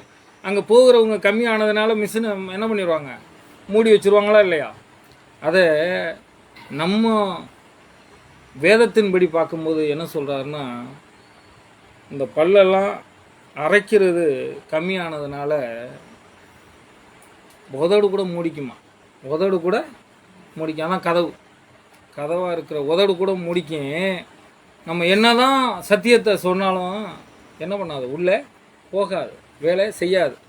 ஏன்னா சத்தியத்தை இங்கே கேட்டுட்டு வீட்டில் போய் மாடு மாதிரி அசைப்படுறவங்களுக்கு தான் அது என்ன பண்ணும், ஜீரணமாகவும் புரியும் அப்படின்னு சொல்லலாம். ஆனால் இந்த மாதிரி பல்லு கொட்டி போய் கதவை சாத்தி வாய் திறக்க முடியாமல் போகும். நிறைய பேருக்கெல்லாம் வாயை திறந்து உள்ளே திணிக்கிற மாதிரி சூழ்நிலை இருக்கும். பார்த்துருக்கீங்களா? வயசானவங்களுக்கு அந்த மாதிரி சூழ்நிலையிலலாம் இருப்பாங்க. ரொம்ப மல்லு கட்டி பாலை மட்டும்தான் ஊற்றுற மாதிரியெல்லாம் இருக்கும். அந்த காலம் வர்றதுக்கு முன்னாடியே என்ன பண்ணணுமா, சிருஷ்டிகரை நினை அப்படின்னு சொல்லியிருக்கிறாரு. அதுக்கடுத்து குருவின் சத்தத்துக்கு எழுந்திருக்க வேண்டியதாகி. குருவின் சத்தம் எப்படின்னு பார்த்தீங்கன்னாக்க, தூக்கமே வராது வயசாகிடுச்சுன்னா. காலையில் கான்னு கத்துனவனே ஒழிச்சு அடித்து எழுந்திரிச்சு என்ன விடிஞ்சிருச்சா அப்படின்னு ஒரு பார்ப்போம். நைட்டெல்லாம் வயசானவங்க தூங்கவே மாட்டாங்க, தூக்கம் வராது. அவங்க சின்ன சின்ன சத்தத்துக்கு பயந்து அலண்டு ஐயோ என்னாச்சோ ஏதாச்சோ அப்படின்னு ஒரு சூழ்நிலையெல்லாம் வரும். அதனால் அந்த குருவியின் சத்தத்துக்கு கூட என்ன ஆயிடுவாங்கன்னா பயம் வந்துடுமா. அந்த மாதிரி ஒரு காலகட்டம் வர்றதுக்கு முன்னாடி என்ன பண்ணணும்னா, சிருஷ்டிகரை நினை. கீத வாத்திய கன்னிகைகளெல்லாம் அடங்கி போவதற்கு முன்னும். கீத வாத்திய கன்னிகைகள்லாம் எதை சொல்லலாம் அப்படின்னு பார்த்தீங்கன்னாக்க, நம்மளுடைய வாய், உதடு, இது நாக்கு, இதெல்லாம் தான் கீத வாத்திய கன்னிகைகள். இதெல்லாம் பேசணும். பேசுனா தான் அந்த பேசுகிறத நம்ம கேட்குறவங்களுக்கு நல்லாயிருக்கும், கேட்குறதுக்கும் இனிமையாக இருக்கும். இதெல்லாம் அடங்கி போயிடுச்சுன்னு வைங்களேன், வாய், பல், அதுக்கப்புறம் கேட்குறதுக்கு முடியவே முடியாது. அப்போது இதெல்லாம் நல்லா இருக்கும்போதே நம்ம என்ன பண்ணணும்னா, சத்தியத்தெல்லாம் கேட்டு கற்றுக்கிட்டு உங்களால் முடிஞ்ச ஒரு 4 பேருக்கு போய் சொல்லணும்னா இதெல்லாம் என்ன பண்ணணும், சரியாக இருக்கணும். கீத வாத்திய கன்னிகைகள் இதெல்லாம் உதடு, நாக்கு, பல், இதெல்லாம் கீத வாத்தியத்தை உருவாக்குற வாய். இந்த வாய் சரியாக இருந்தால் தான் எல்லாம் அது வேலையை செய்யும் போது தான் நம்ம போய் என்ன பண்ண முடியும், வாத்தியம் வாசிக்க முடியும், சுவிசேஷம் சொல்ல முடியும், சொல்லதை அவங்க கேட்பாங்க, கேட்க முடியும். இல்லைன்னா என்ன பண்ணணும், குரல் அந்த வாய்ஸ் சரியாக இல்லாதனால அவங்களுக்கு புரியா, ஐயோ போயா அப்படின்னு சொல்லிடுவாங்க. இதெல்லாம் வர்றதுக்கு முன்னாடி சிருஷ்டிகரை நினை அப்படின்னு சொல்லியிருக்காரு. அதுக்கு அடுத்து பார்த்தீங்கன்னா 5வது வசனம், மேட்டுக்காக அச்சமுண்டாகி. இது யார் அப்படின்னு பார்த்தீங்கன்னாக்க, மேட்டுக்காக இவ்வளோ தூரம் போகணுமா, இவ்வளோ தூரம் நடக்கணுமா. எப்போ அப்படி தோணும், கால் நடக்க முடியாதப்போ தான். சின்ன சின்ன மேட்டுக்கெல்லாம் பயம் வந்துடும், இவ்வளோ தூரம் நடக்கணுமா அப்படின்னு. இதெல்லாம் எப்போ வரும்னு பார்த்தீங்கன்னா, அந்த வயசான காலத்தில் வரும். சத்தியத்தின் மேலே நம்பிக்கை இல்லாத போது வரும், கடவுள் மேலே பயபக்தி இல்லாத போது வரும். சின்ன சின்ன மேடு அப்படின்னு சொல்கிறது சின்ன சின்ன விஷயங்கள், நமக்கு வரக்கூடிய தடங்கல்கள், நமக்கு வரக்கூடிய இன்னல்களை நினச்சிட்டு இங்கே போனால் திரும்ப பிரச்சனையாக இருக்குது அப்படின்னு சொல்லிட்டு அதுக்கெல்லாம் பயந்து போய் இருப்பாங்களாம். அப்பேற்பட்டவங்க, அப்பேற்பட்ட சூழ்நிலை வர்றதுக்கு முன்னாடியே நீங்கள்லாம் எதில் தெளிவாக இருக்குன்னா, நம்ம முதல்ல பார்த்தது மாதிரி வேத வசனங்கள்லையும் நீதியின்படி வாழ்கிறதுலையும் சத்தியத்தை கேட்குறதுலையும் சத்தியத்தை கற்றுக்கொண்டு அதை மற்றவங்ககிட்ட பிரசங்கிக்கிற வேலையிலையும் சரி நம்ம என்ன பண்ணோம், முன்கூட்டியே செஞ்சிடனா நம்ம காலே நமக்கு பயம் உண்டாகும். தூரம் இவ்வளோ தூரம் நடந்து போகணுமா அப்படின்னு அந்த பயம் நமக்கு வர்றதுக்கு முன்னாடியே இதெல்லாம் நம்ம தெளிவாயிட்டோம்னா அதெல்லாம் நமக்கு ஒரு மேடே கிடையாது, அது ஒரு பாரமே நமக்கு கிடையாது அப்படின்னு சொல்கிறாரு. அப்போது வழியிலே பயங்கள் தோன்றி, இந்த மேட்டை பார்த்தோன்னே போகிற வழியெல்லாம் பார்த்தீங்கன்னா இவ்வளோ தூரம் நடக்கணுமா, வழியெல்லாம் பயமாயிரும். இவ்வளோ தூரம் போகணுமா, உட்காந்துருவோம், எங்கனையாவது என்ன பண்ணுவான், உட்காந்துருவான். அது என்ன ஆயிரும், உட்கார்ந்துருக்கிற இடம் பெரிய கருவாளி மரமாக போயிடும். கருவாளி மரம் எதுக்கு அடையாளமாக இருக்குது? உலக கவலைகள், உலக சிற்றின்பங்கள், உலக கவலைகள். ஏதாவது அதனால தான் அந்த தேவனுடைய மனுஷன் என்ன பண்ணுவாப்புல அப்படின்னு பார்த்தீங்கன்னா, போயிட்டு சத்தியத்தெல்லாம் சொல்லுவாப்புல, நீ என்ன பண்ணியிருக்கிற, பாவம் பண்ணியிருக்கிற, தேவனுக்கு ஆப்போசிட்டாக நீ ஒரு பலிபீடத்தை உண்டு பண்ணி இங்கே என்ன பண்ணியிருக்கிற, கண்ணுக்குட்டியை வச்சிருக்கிற, இந்த கண்ணுக்குட்டி என்ன பண்ண போகுது அப்படின்னு பார்த்தீங்கன்னாக்கா, இடிஞ்சி சாம்பலெல்லாம் கொட்டி போய் ஒன்றும் இல்லாமல் இந்த பீடமெல்லாம் செதறப்போகுதுன்னு சொல்லிட்டு நீ வா அப்படின்னு சொல்லும்போது, இவர் போய் சத்தியமெல்லாம் சொல்லிட்டு வந்து எங்கே உட்காந்துருவார்னா, கருவாளி மரத்தில் உட்காந்துருவார். இந்த கருவாளி மரம்னாவே எதுக்கு அடையாளம்னா, உலகத்துக்கு அடையாளம். உலக கவலைகள், உலக ஆசைகள், சிற்றின்பங்கள், நிழல், இன்பங்கள் தரக்கூடிய ஒரு மரம் அது. அங்கே போய் என்ன பண்ணுறாரு, ஓய்வு எடுக்கிறார். அங்கே தான் பெரிய சாத்தானாகிய ஒருத்தன் வாரான். கிழட்டு தீர்க்கதரிசி வந்து பொய்யான சத்தியத்தை சொல்லி நம்ம கவலையாக இருப்போம், பயத்தோடு இருப்போம். உண்மையான சத்தியத்தை சொல்கிறத கேட்க விடாமல் தேவனே அங்கே சொல்லியிருப்பார், நீ என்ன பண்ண, போகிற வழியை வராத, போன வழியாக திரும்பாத, எங்கனை தங்காத, நேராக வந்துரு அப்படின்னு சொல்லியிருப்பார். அதெல்லாம் கேட்காம என்ன பண்ணிடுவார்னா, படுத்து அதுக்கு ஆசையாக படுத்துருவார். ஆசைப்பட்டு அந்த கவலையினாலையும் இவ்வளோ தூரம் வெயிலுங்கிறதுனால என்ன பண்ணிடுவார்னா, நான் ரெஸ்ட் எடுத்துடுவார். என்ன ஆயிரும் அப்படின்னு பார்த்தீங்கன்னா, அந்த நீதியை நிறைவேற்ற முடியாமல் போயிடும். நம்ம எதற்காக ஓடணுமோ அந்த ஓட்டத்தை நிறைவு பண்ண முடியாமல் போயிடும் இல்லையா? அதனால் இந்த பயம், அந்த கால் கூனி போகிறதுக்கு முன்னாடி எனக்கு மேடாக இருக்குது, இவ்வளோ தூரம் நான் நீ எப்படி ஏறி போவேன் அப்படி நினைக்கிறதுக்கு முன்னாடி என்ன பண்ணுங்க, உங்களுடைய சிருஷ்டிகரே நீ அப்படின்னு சொல்லிட்டு சொல்கிறாரு. அப்போ வாதுமை மரம் பூ பூத்து, வாதுமை மரம்னா எதை சொல்லலாம் அப்படின்னு பார்த்தீங்கன்னாக்க, வாதுமை மரம் பூ பூத்து அப்படின்னா முடிய சொல்லலாம். வாதுமை மரம் பூ பூத்துன்னா நரைச்ச முடி வர்றதுக்கு முன்னாடி, நரைச்ச முடி வர்றதுக்கு முன்னாடியே சிருஷ்டிகரை நினைக்கணுமா. அதுக்கப்புறம் என்ன ஆகும் அப்படின்னு பார்த்தீங்கன்னா, வெட்டிக்கிளியும் பாரமாகி, வெட்டிக்கிளி எதை சொல்லலாம் அப்படின்னு பார்த்தீங்கன்னா, பேனை சொல்லலாம். பார்த்துருக்கீங்களா? வயசாகி நரைச்ச முடியாக இருக்கு, போய் நோண்டிக்கிட்டே உட்காந்துருப்பாங்க தலையெல்லாம். ஏன்? அது கூட அவங்களுக்கு பாரமாக இருக்கும் இல்லையா? வயசான பாட்டிகள், வயசானவங்கெல்லாம் போய் உட்காந்து ஒரு இடத்துல சீப்பை போட்டு இழுத்துக்கிட்டே இருப்பாங்க. ஏன்னா அந்த பேனு கூட எனக்கு பாரமாயிருச்சு அப்படின்னு நினைக்கிறதுக்கு முன்னாடி நீங்கள் என்ன பண்ணுங்க, அந்த மாதிரி சூழ்நிலை வர்றதுக்கு முன்னாடி உங்களுடைய சிருஷ்டிகரை நீங்கள் நினைங்க அப்படின்னு சொல்லிட்டு நமக்கு பிரசங்கியில் ரொம்ப அனுபவப்பட்டு நமக்கு சாலமன் சொல்லியிருக்கிறத நம்ம பார்க்குறோம். அதுக்கு அடுத்து பார்த்திங்கன்னா, வெட்டிக்கிளியும் பாரமாகி, பசி தீவனம் அற்று போவதற்கு முன்னும். பசி தீவனம்னா பசியே இருக்காது. ஒரு சில பேர் வயசாகிட்டால் பசிக்குதுன்னு சொல்கிறாங்களா? இல்லை, 2 நேரம் சாப்பிடுவாங்க, அப்புறம் 1 நேரம் சாப்பிடுவாங்க, அப்புறம் பால் தண்ணி, அப்புறம் பழம், அதோடு முடிஞ்சிடும் இல்லையா? அந்த எனக்கு பசிக்கவே இல்லை அப்படின்னு சொல்கிறதுக்கு முன்னாடியே என்ன பண்ணணுமா, சிருஷ்டிகரை நினை. அப்போ பசிக்கலைன்னா எப்போ சொல்லுவான்?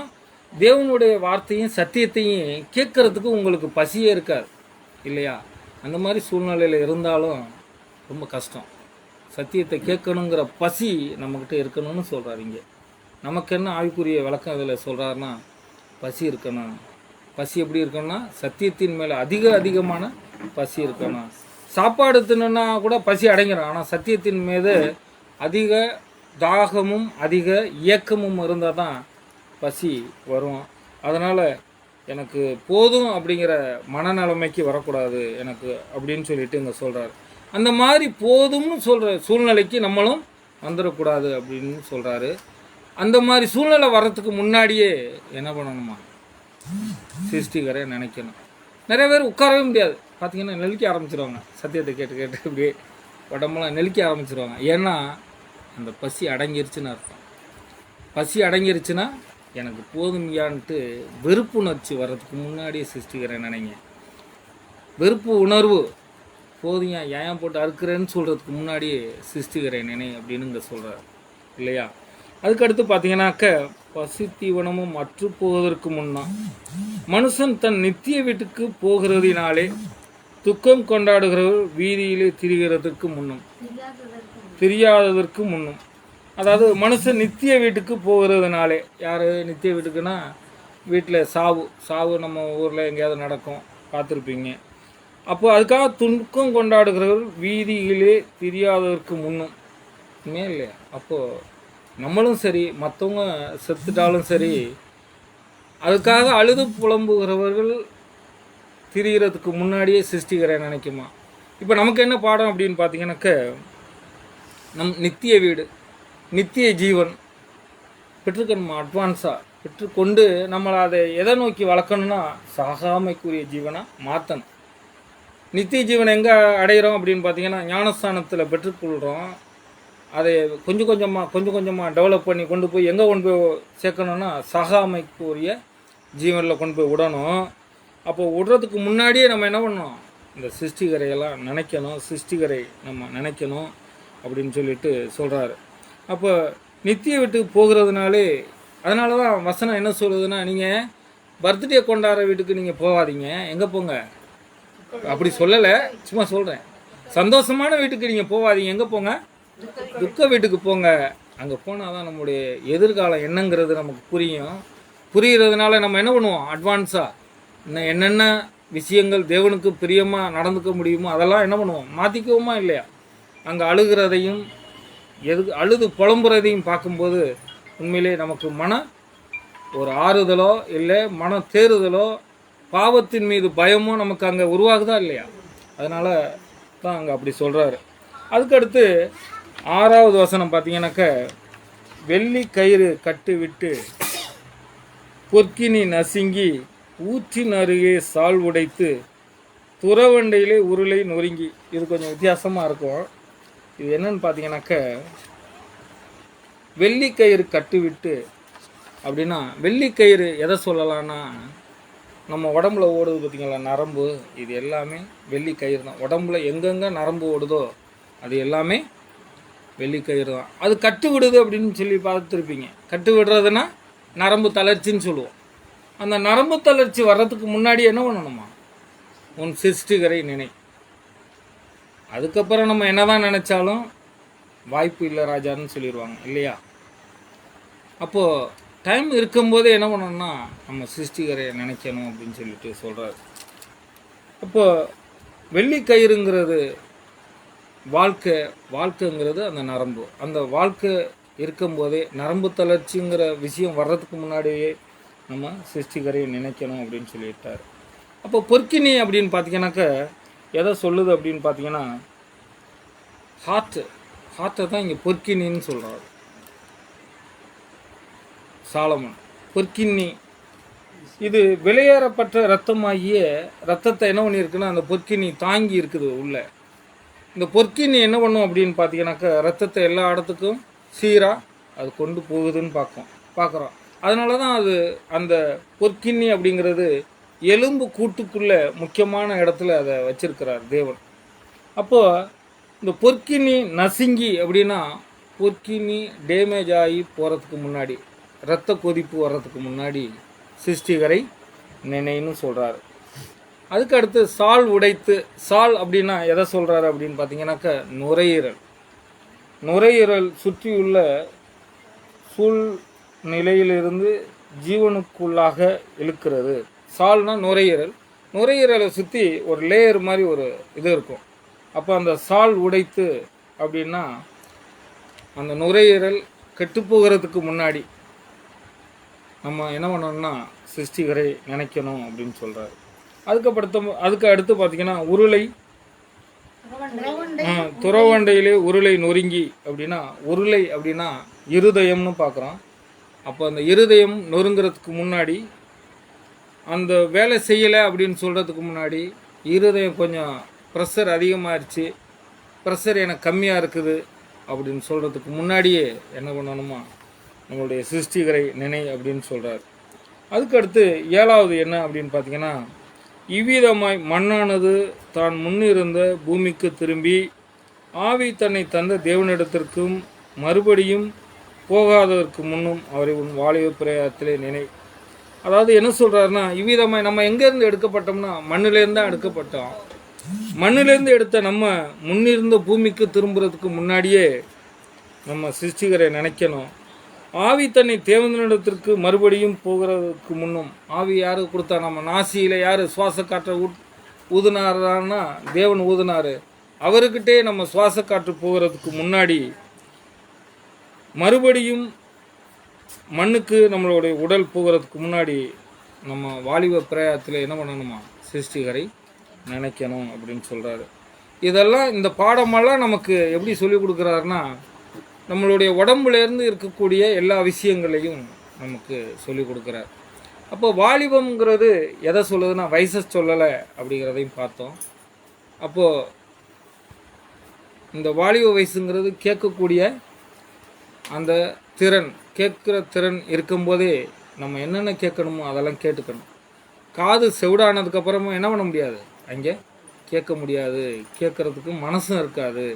ஏன்னா நம்ம ஊரில் பார்த்துருப்போம், நிறையா பேர் ஊமையாகவும் இருக்கிறாங்க. அவங்களுக்கெல்லாம் எப்படி சொல்ல முடியும்? அப்போ காதை படைச்சிருக்கிற நமக்கே கேட்கணுன்னு விருப்பம் இல்லைன்னா வேறு யார் கேட்குறது? தேவன் அதுக்காக நம்மளை படைச்சிருக்கிறார் அப்படின்னாலாம் நம்ம சிந்திக்கணும். இதெல்லாம் சிந்திச்சு பார்த்துட்டு கடைசியாக எல்லாமே அவர் அனுபவிச்சுட்டு கடைசியாக 8வது வருஷத்தில் சொல்கிறாரு, மாயை மாயை எல்லாம் மாயை என்று பிரசங்கி சொல்லுகிறான். பிரசங்கினா சாலமன். இதெல்லாம் பார்த்துட்டு இது எல்லாம் மாயை மாயை அப்படின்னு சொல்லிட்டு சொல்கிறாராம். மேலும் பிரசங்கி ஞானவனாய் இருந்தபடியால் அவன் ஜனத்துக்கு அறிவை போதித்து கவனமாக கேட்டு ஆராய்ந்து அநேக நீதிமொழிகளை சேர்த்து எழுதினான். இது மட்டும் இல்லை, நீதிமொழிகளையும் சாலமன் தான் எழுதுறாரு. அங்கேயும் நிறையா வசனங்கள், என்னென்ன பண்ணக்கூடாது, என்னென்ன செய்யணும் அப்படிங்கிற வசனமெல்லாம் நிறைய கருத்துக்கள் எல்லாம் எழுதியிருக்கிறேனா அப்படின்னு சொல்லிட்டு அங்கே சொல்கிறார். இவ்விதமான வார்த்தைகளை கண்டுபிடிக்க பிரசங்கி வகை தேடினான். எழுதின வாக்கியங்கள் செவ்வையாயும் சத்தியமானவைகள். எழுதின எல்லாமே செவ்வையும் சத்தியமானவை, இதில் எதையும் குறையே சொல்ல முடியாது அப்படின்னு சொல்லிட்டாரு. அப்போது ஞானிகள் வாக்கியங்கள் காற்றுக்கோள் போலவும் சங்கத் தலைவனால் அறையப்பட்ட ஆணிகள் போலவும் இருக்கிறது. அவைகள் ஒரே மேய்ப்பனால் அளிக்கப்பட்டுள்ளது அப்படின்னு சொல்லிட்டு பார்க்குறோம். அதனால் என் மகனே, இவைகளிலே புத்தி அடைவாயாக. அநேக புஸ்தங்களை உண்டு பண்ணுகிறதற்கு முடிவில்லை, அதிக படிப்பு உடலுக்கு இளைப்பு. அப்போ காரியத்தின் கடைத்தொகை கேட்போமாக, தேவனுக்கு பயந்து அவர் கற்பனைகளை கைக்கோள், எல்லா மனுஷரும் மேலும் விழுந்த கடமை இதுவே அப்படின்னு சொல்லிட்டு ரொம்ப தெளிவாக சொல்லிட்டார். ஒவ்வொரு கிரியையும் அந்தரங்கமான ஒவ்வொரு காரியத்தையும் நன்மையானாலும் சரி தீமையானாலும் சரி தேவன் நியாயத்திலே கொண்டு வருவார் இல்லையா? அப்போ ரொம்ப தெளிவாக சொல்லிட்டாரு என்னென்ன விஷயத்தில் எப்பப்போ தேவனை முன்கூட்டி அறியணும் அப்படின்னு சொல்லிட்டு. அப்போ நம்மளுடைய வாலிப பிரயாணத்திலேயே இப்போ கேட்குற சத்தியத்தை கேட்குற நம்ம எல்லாருமே யார் தாங்க? வாலிப வயசில் தான் இருக்கிறோம் இல்லையா? அப்போவே என்ன பண்ணணும், காது கேட்குறதுக்கு முன்னாடி, காது கேட்காம போகிறதுக்கு முன்னாடி, கண்ணு தெரியலைன்னு சொல்கிறதுக்கு முன்னாடி, இந்த வாயெல்லாம் வேலை செய்கிறதுக்கு முன்னாடியே அவரை நினைக்கணுமா. அவரை நினச்சி அவரை கற்றுக்கிட்டு அவரை பற்றி நம்ம பேசணும் சொல்லணும் அப்படின்னு சொல்லிட்டு இங்கே எதிர்பார்க்குறத நம்ம பார்க்குறோம். அதனால் அன்புக்குரிய சகோதர சகோதரிகளே, நம்மளுடைய வாலிப பிரயாணத்திலே கண்டிப்பாக அவரை நினைக்கணும் அப்படின்னு பார்க்குறோம். அப்போ அந்த சிருஷ்டிகர் யார் அப்படிங்கிறத நம்ம ஒரு கேள்வி கேட்டோம்னா என்ன சொல்லலாம்? நம்மளுடைய நிறைய கேள்வி, நிறையா இதில் நிறைய விஷயங்கள் இருக்குது. சிருஷ்டிகர் அப்படின்னு பார்க்கும்போது நம்மளை உண்டாக்கின தேவன் அப்படின்னு பார்க்குறோம். அப்போது முதல்ல நித்திய ஜீவன் அடையணும்னாவே ஒரு சில விஷயங்கள்லாம் நம்ம கற்றுக்கணும். வசனம் பாருங்கள், யோவான் 17:3 என்ன சொல்லுது அப்படின்னு பார்த்தீங்கன்னாக்க,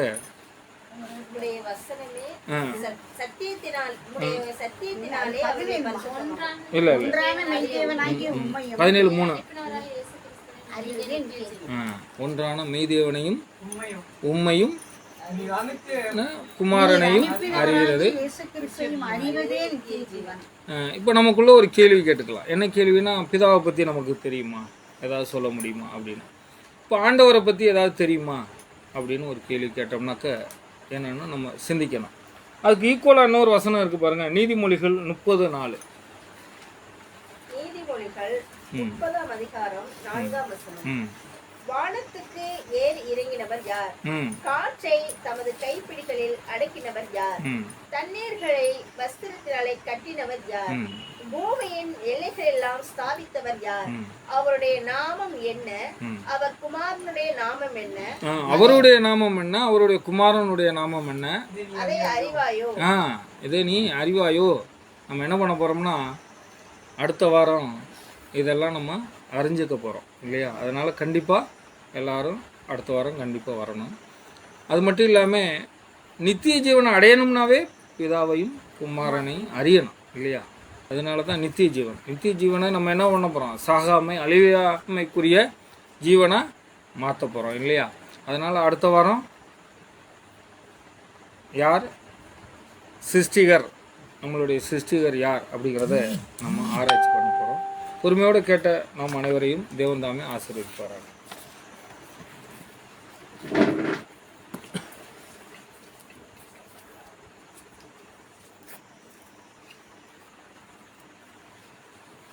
கிறிஸ்துவுக்குள் அன்புக்குரிய சகோதர சகோதரிகளே, வாலிப சிருஷ்டிகரை நினை அப்படிங்கும்போது தான் சகோதரர் அந்த காரியங்கள் எல்லாம் வாலிபம் என்றால் என்ன அப்படிங்கிறத தெளிவாக சொல்லிட்டாரு. ஒரு வசனத்தோடு நம்ம அதை இன்னும் புரிந்து கொள்ள முயற்சி பண்ணலாம். 1 யோவான் 2ஆம் அதிகாரம் 14வது வசனம் வாலிபத்தை பற்றி, ஆவிக்குரிய வாலிபத்தை பற்றி சொல்லப்படுது. 14 வாலிபனேன்னு வரும் பாருங்க. வாலிபரே, நீங்கள் பலவான்களா இருக்கிறது பாருங்க. வாலிபன்னாலே பலவான். வயசானவங்க பலவானா? இல்லை குழந்தைகள் பலவானா? வாலிபன்னாலே என்னங்க? பலவான். இது இயற்கையாகவே மாமிசத்தில் உள்ள பலத்தை பற்றி சொல்லப்படுது. சரிங்களா? ஆனால் அது உண்மையிலே அப்படி சொல்லுதான்னு பாருங்க. படிங்க தொடர்ந்து. தேவ வசனம் உங்களில் நிலைத்திருக்கிறதினாலும் நீங்கள் பொல்லாங்கனை ஜெயித்ததினாலும் உங்களுக்கு எழுதியிருக்கு. பாருங்க, ஒரு வாலிபன்னா ஆவிக்குரிய ரீதியில எப்படிப்பட்டவன் அப்படின்னா, அவனுக்குள் வசனம் உங்களில் நிலைத்திருக்கிறதினாலும்.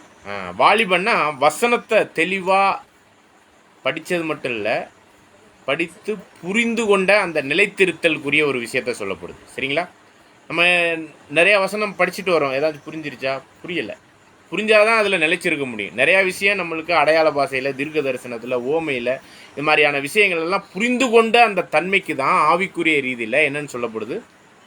வாலிபன். சரிங்களா? ஆவிக்குரிய வாலிபத்தை பற்றி பேசிக்கிட்டு இருக்கிறோம் இந்த இடத்துல வசனத்தில். அப்போ அந்த ஒரு வாலிபத்தில் நம்ம வசனத்தில் இன்னது தான் சொல்லியிருக்குன்னு புரிஞ்சுக்கிட்டா தானே அதில் நம்ம நடக்க முடியும். உண்மையாக தானே? இப்போ உதாரணமாக தீர்க்க தரிசனம் வெளிப்படுத்தின 1ஆம் அதிகாரம் 3ல் படிங்க. இந்த தீர்க்கதரிசன வசனத்தை வாசிக்கிறவனும் கேட்கிறவனும் கைக்கொள்வதும் பாக்கியவான். இது எழுதியிருக்கிறவைகளை கைக்கொள்கிறவர்களும் பாக்கியவான். சரி, இப்போ வெளிப்படுத்தின விசேஷம் கேட்கலாம், மற்றவங்கள வாசிக்க சொல்லி நம்ம கேட்கலாம், நம்மளே வாசிக்கலாம். அதில் எழுதியிருக்கிறவைகளின்படி கை கொள்கிறவன் தான் பாக்கியவான். இப்போ கேள்வி என்னன்னா, எழுதுனது தான் ஒன்றுமே புரியலையே. புரிஞ்சிச்சா? சொல்லுங்க, புரிஞ்சிச்சா? வெளிப்படுத்தின விசேஷம் என்னைக்காச்சும் படிச்சிருக்கிறீங்களா? நிறைய பேர் அந்த புத்தகத்தை நீங்கள் இப்போ கூட அந்த புத்தகத்தை தொட்டோம்னு வச்சிங்களேன், ஒரு பேப்பர் இன்னொரு பேப்பரோட ஒட்டிக்கிட்டு இருக்கு. அந்த சிவப்பு கலரில் உள்ளது அப்படியே ஒட்டிக்கிட்டு இருக்கு. காரணம் என்னன்னா, ஏண்டா வம்பு இல்லையா? அப்போ இந்த காரியத்தை கொஞ்சம் சிந்திச்சு பாருங்க. நம்ம அது புரியாதனாலே நம்ம என்ன பண்ணி வச்சிட்டோம்? முத்திரிக்கப்பட்டே இருக்குது இன்னைக்கு வரையும். நம்மளுக்கு படிக்கக்கூட, அதாவது ஒரு ட்ரையலுக்கு கூட படிக்கிறதுக்குரிய சூழ்நிலைகள் முடியலை. அதில் உள்ள காரியங்கள்லாம் அப்படி இருக்குது. அப்போ படிக்கிறவனும் வாசிக்க கேட்கிறவனும் அதன்படி நடக்கிறவன் தான் இங்கே என்ன சொல்லப்படுதுன்னா பாக்கியவான். அப்போ வாலிபம்னா என்ன ஆவிக்குரிய ரீதியிலன்னு பார்த்தோம்னா என்னன்னு பார்க்குறோம்? அவருடைய வார்த்தைகளின் நிலைத்திருக்கிறவனா அதன்படி நடக்கிறவன் அப்படின்னா. நம்ம தான் படித்ததே புரியலையே, நம்ம எங்கே அதில் நிலைச்சிருக்கிறது அப்படிங்கிற ஒரு கேள்வி எழும்புதில். அப்போனா நம்மலாம் என்ன அப்படின்னு கேட்டால், ஆவிக்குரிய வாலிபர்களாக மாறிட்டோமா? மாமிச ரீதியான விஷயத்தை நான் பேசலை, ஆவிக்குரிய வாலிபர்களாக நாம் வந்துட்டோமா அப்படின்னு ஒரு கேள்வி கேட்கும்பொழுது தான் அதற்கான ஒரு விஷயத்தை தான் இங்கே பிரசங்கி என்ன சொல்கிறார்? அந்த வாலிபத்துக்குள்ளே நீ வந்து உன்னுடைய சிருஷ்டிகரை நீ என்ன பண்ணு அப்படிங்கிறார். இன்னுமே நம்ம நினைக்கலேன்னு தான் அர்த்தம். யார் என்னுடைய சிருஷ்டிகர்? எப்படிப்பட்டவர்? அவருடைய மகிமை என்ன? மகத்துவம் என்ன?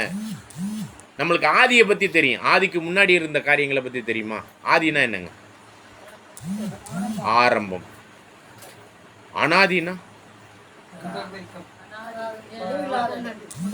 முடிவில்லாத, இன்ஃபினிட்டி. அதுக்கு ஸ்டார்டிங்கும் இல்லை, முடிவும் இல்லாத. அப்போ ஆதி வேற, அனாதி வேற. இப்போ அனாதியா என்றென்றைக்கும் இருக்கிற அப்படிலாம் நம்ம வசனங்களில் பார்க்குறோம்ல, அனாதி. அதெல்லாம் நம்ம உணர முடியுதா? அப்படிப்பட்ட ஒரு சிருஷ்டிகரை பற்றியான காரியத்தை தான் ஜஸ்ட் நம்ம இப்போ ஒரு மைண்டை ஓப்பன் பண்ணுறோம். என்ன, நம்முடைய சூழ்நிலைகள்லாம் இந்த உலகளாவிய அளவில் இந்த மாதிரி ஒரு டைம் கொடுத்து நம்ம கேட்குறதுக்கே பாருங்கள், எண்ணிக்கை உள்ளவர்கள் தான் வந்திருக்கிறோம். மற்ற ஏனையர்லாம் என்ன பண்ணிக்கிட்டு இருப்பாங்க இன்னைக்கு?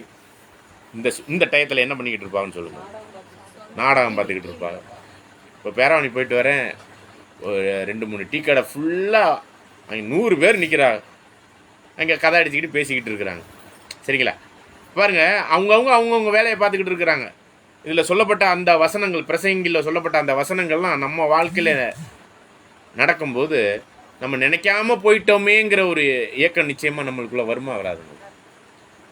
அதனால தான் இந்த சுவாசம் இருக்கிறதுக்கு, இந்த ஜீவன் இருக்கிறதுக்கு முன்னாடியே நம்ம அவரை பற்றியான ஒரு தேடுதலுக்குள்ளாக நம்ம அறிந்து கொள்ள வேண்டும்.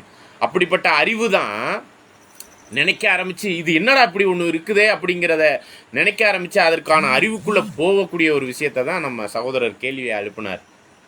ஒன்றான மெய்தேவனாகிய அவரையும், அவர் அனுப்பினவராகிய ஆண்டவராகிய இயேசு கிறிஸ்துவையும் அறிகிற அறிவே நித்திய ஜீவன்.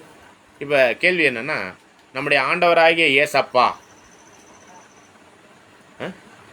ஏசப்பான்னு தானே சொல்கிறோம்.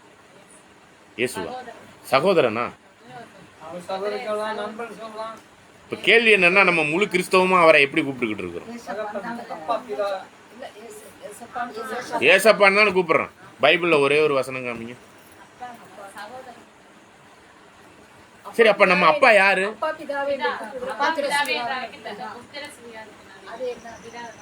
அந்த பிதா தான் யாருன்னு கேட்குறேன். சரி, நான் வேற விதமா கொஞ்சம் கோவம் வர்ற மாதிரி கேட்குறேன் பாருங்க. கோவம் வர்ற மாதிரி, அப்பா பேரும் தெரியாது, அப்பாவும் தெரியாது அவங்களுக்கெல்லாம். எப்படி இருக்கு பாருங்க. ஆண்டவர்கிட்ட இந்த கேள்வி கேட்டாங்க சிலுவையில் தொங்கும்போது, நீ தேவனுடைய குமாரனானால்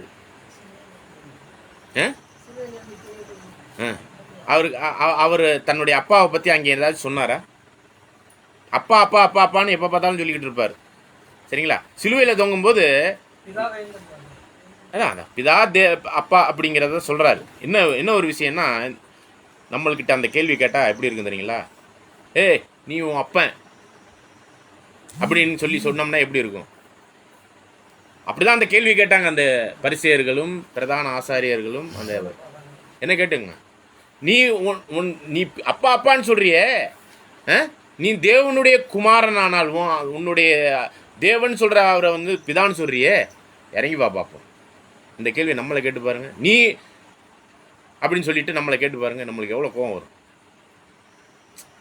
பாருங்க. அப்படியே அமைதியாக உயிரை விடுறாரு.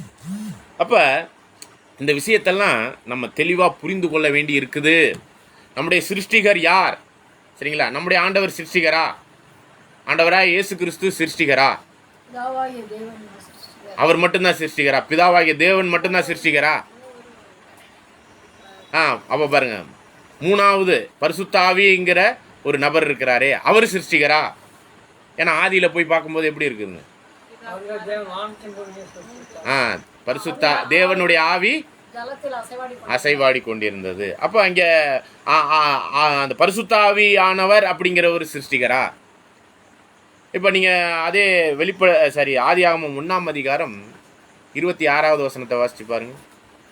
ஆதியாகமம் 1ஆம் அதிகாரம் 26ஆம் வசனம். பின்பு தேவன் எனது சாயலாகவும் ஏன் எழுதலை? சரிங்களா? அப்போ நம்ம 2 பேரை பற்றி பேசிக்கிட்டு இருக்கும்போது இப்போ என்ன ஆயிடுச்சு? இப்போ பிதா பரிசுத்தாவி 3 பேர் அப்படிங்கிற மாதிரியான சூழ்நிலைகள்லாம் இருக்குதுல்ல. சரிங்களா? ஆனால் இப்போ நம்ம வாசித்த ஒரு வசனம் கொஞ்சம் திரும்ப ஞாபகப்படுத்த விரும்புகிறேன். யோவான் 17:3. ஒன்றான மெய்தேவனாகிய உம்மையும் நீர் அனுப்பினவராகிய இயேசு கிறிஸ்துவை அறிகிற அறிவே நித்திய ஜீவன். அப்போ ஏன் பரிசுத்தாவியை விட்டுட்டாரு? அவரை பற்றி அறிஞ்சிக்க வேணாமா? அறிஞ்சிக்கணுமா? அறிஞ்சிக்க வேணாம். ஒன்றான மெய்தேவனாகிய உம்மையும் நீர் அனுப்பினர் அறிகிற அறிவு தான் என்னன்னு சொல்லிட்டாரு. அப்ப பரிசுத்தாவை பத்தி அறிஞ்சிக்க வேணுமா வேணாம்? வேணும். ஆனா அது நித்திய ஜீவனுக்கு உரிய ஒரு பாட்டா இதுல இல்லையே. அல்ல, அது நடத்தட்டுங்க. அறிகிற அறிவுக்காக நான் கேட்குறேன். இதை தான் நம்ம அடுத்த வாரத்தில் நம்ம ரொம்ப தெளிவாக நம்ம வேத ஆராய்ச்சிக்குள்ள திருத்துவம் என்ற ஒரு தலைப்பில் நம்ம பார்க்க இருக்கிறோம். சரிங்களா? இப்போ திருத்துவம் என்ற ஒரு வார்த்தை இருக்கு இல்லையா, பைபிளில் எங்கே இருக்குன்னு கண்டுபிடிச்சி கொண்டாந்துட்டீங்கன்னா உங்களுக்கு 10,000 பரிசு. சரியா? ஓகே. அப்போ இதுதான் நம்ம இந்த அடுத்த கூடுகைக்குரிய மகத்துவமுள்ள இந்த சத்தியத்தை அறிவதற்கு நாம் தகுதிப்படுத்துவதற்கு ஒன்றான மெய்தேவனாகிய அவரையும் அவர் அனுப்பினவராகிய கிறிஸ்துவையும் நம்முடைய சிருஷ்டிகர். சரிங்களா? நம்முடைய சிருஷ்டிகர். ஒரு வசனம் கூட நீங்கள் படிங்க. நம்முடைய ஆண்டவர் ஒரு சிருஷ்டிகரா அப்படின்னு ஒரு கேள்வி கேட்டாக்கின்னா யோவான் 1ஆம் அதிகாரம் 3வது வசனத்தை வாசிங்க. யோவான் 1ஆம் அதிகாரம் 3ஆம் வசனம். சகலமும் அவர் மூலமாய் உண்டாயிற்று, உண்டானதொன்றும் அவராலே அல்லாமல் உண்டாகவில்லை. யார்? ஆண்டவராகிய இயேசு கிறிஸ்து. இப்போ கேள்வி என்னன்னா, நம்முடைய ஆண்டவராகிய இயேசு கிறிஸ்து சிருஷ்டிகரா, பிதாவாகிய தேவன் சிருஷ்டிகரா? இப்படிலாம் ஒரு கேள்வி வருது. சரிங்களா? அதாவது இவர் என்ன பண்றாங்கன்னா அவர் மூலமாங்கிறது இயேசு கிறிஸ்து மூலமாய் தானே வந்தார். இல்லை பாருங்க, அந்த வசனத்தை திரும்ப என்ன பண்ணீங்க? சகலமும் அவர் மூலமாய் அவருக்கு உண்டு. அந்த வசனம் படிங்க, 3வது வசனம். சகலமும் அவர் மூலமாய் உண்டாயிற்று, அவர் மூலமாய் உண்டாயிற்று. அப்போ அவர் ஒரு சிருஷ்டிகராக இருக்கிற ஒரு வசனமாக இது இருக்கிறத நம்ம பார்க்குறோம். சரிங்களா? அப்போ இதெல்லாம் நம்ம வசனத்தின் அடிப்படையில் பழைய ஏற்பாட்டிலேருந்து புதிய ஏற்பாடு வரையும் உள்ள எல்லா வசனங்களையும் நம்ம என்ன பண்ணலாம் நம்ம அடுத்த வாரத்தில் நம்ம பார்க்க இருக்கிறோம். ஒரு ஒரு ஒரு சும்மா ஒரு ஆராய்ச்சி பூர்வமான ஒரு விஷயத்துக்காக ஒரு வசனத்தை நீங்கள் யோசிச்சு பாருங்கள். யோவான் 1ஆம் அதிகாரம் 18வது வசனம். யோவான் 1ஆம் அதிகாரம் 18ஆம் வசனம். தேவனை ஒருவனும் ஒரு காலம் கண்டதில்லை, பிதாவின் மடியில் இருக்கிற ஒரே பேரான குமாரனே அவரை வெளிப்படுத்தினார். பாருங்க, இது இந்த வசனத்தினுடைய தன்மையை கொஞ்சம் யோசிச்சு பாருங்க. ஒருவனும் ஒரு காலம் பிதாவை கண்டதில்லை. தேவனை ஒருவனும் ஒரு காலம் கண்டதில்லை, பிதாவின் மடியில் இருக்கிற ஒரே பேரான குமாரனே அவரை வெளிப்படுத்தினார். எவரை? பிதாவை. இப்ப பழைய ஏற்பாட்டுல எல்லாம் செயல்பட்டவர் யார்? பழைய ஏற்பாட்டுல செயல்பட்டவர் பிதாவாகிய தேவன் தான். அப்ப இங்க அவர் தான் ஒருவரும் ஒரு காலம் கண்டதில்லைன்னு சொல்றாங்கல்ல. ரெண்டாவது இதுல கூட அவர் சொல்றாருல, நீதிமொழிகள்ல ஆனா அவர் மடியில செல்ல பிள்ளையா இருந்தாங்க. இல்ல, அதுதான் அது வந்து நீதிமொழிகள் 8ல பாக்குறோம். நம்ம கேள்வி என்னன்னு புரிஞ்சுங்க, ஒருவரும். அவர் கண்டதில்லைங்கிறாங்க. அப்ப பழைய ஏற்பாட்டுல டீல் பண்ணதெல்லாம் யாரு? யெகோவா.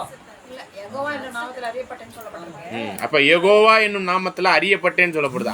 அவர் யாரு பிதாவாகிய தேவன் நினைக்கிறோம் நினைக்கிறீங்க? ஆனா பழைய ஏற்பாட்டுல தான் ஒருவனும் ஒரு காலம் அவர் என்ன பண்ணலையா, அவருடைய சத்தத்தை கூட கேட்டதில்லைன்னு வசனம் இருக்கு. அப்ப பழைய ஏற்பாட்டுல எல்லாம் வந்து பேசி இருக்கிறாரு. அது யார்? பழைய ஏற்பாட்டுல வந்து கர்த்தரின் தூதனானவர்னு இயேசு கிறிஸ்துவை அறிமுகப்படுத்திருக்காங்க. சரிங்களா? அப்ப இதெல்லாம் நம்ம என்ன பண்ணலாம், இப்ப ஆராய்ச்சி பண்ணலாம். சரிங்களா? ஏன்னா ஒன்றான மெய்தேவனாகிய அவரையும் அவர் அனுப்பினவராகிய இயேசு கிறிஸ்துவையும் அறிவதே நித்திய ஜீவன். அந்த நித்திய ஜீவனுக்கான ஒரு விஷயத்தை நாம் அறிய வேண்டும். அதனாலதான் சிருஷ்டிகரை நினைக்க ஆரம்பிக்கும் போது அவரை பற்றி அறிய வேண்டும் என்ற ஒரு விஷயத்த இந்த இடத்துல நம்ம புரிந்து கொள்கிறோம். இன்னும் வேற விதமா சொல்றோம் பாருங்க. இவ்வளவு நாள் நம்ம ஏறக்குறைய ஒரு 30 கூடுகையில பாடங்கள் ஆராய்ச்சி பாடமா பார்த்துக்கிட்டு இருக்கோம்.